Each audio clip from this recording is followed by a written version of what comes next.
বুড়িরহাটে নির্বাচনী প্রচারে মন্ত্রী তথা দিনহাটা বিধানসভার তৃণমূল প্রার্থী উদয়ন গুহ। এদিন সকাল থেকে তিনি বুড়িরহাট ১ নম্বর গ্রাম পঞ্চায়েতের বিভিন্ন বুথে খুলি বৈঠকে অংশ নেন এবং নির্বাচনী প্রচার সারেন। প্রার্থী উদয়ন গুহ ছাড়াও উপস্থিত ছিলেন দলের দিনহাটা ২ নম্বর ব্লক সহসভাপতি আব্দুল সত্তার, বুড়িরহাট ১ নম্বর গ্রাম পঞ্চায়েত প্রধান আলিমা খাতুন বিবি। খুলি বৈঠকের পর উদয়ন গুহ নিশীথ প্রামাণিক প্রসঙ্গে মন্তব্য করেন। তিনি বলেন, ভয় পেয়ে দিনহাটা বিধানসভা থেকে নিশীথ সরে গেছে, তাই দিনহাটাতে দাঁড়ায়নি। আরও বলেন, বিজেপির জন্য কঠিন এই মাটি। নিশ্চিত দিনহাটার আসন, সেই ভয়ে আর এখানে দাঁড়ালোই না, চলে গেল মাথাভাঙায়, নাকি শোনা যাচ্ছে মাথাভাঙায় ভোটে দাঁড়াবে।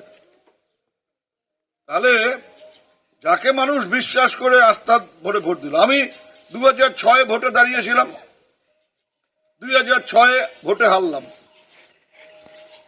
2011 ভোটে তো আমি অন্য কোথাও জায়গা খুঁজিনি, 2011 ভোটে আমি দিনহাটা দিয়ে দাঁড়িয়েছিলাম এবং বিপুল ভোটে জয়ী হয়েছিলাম।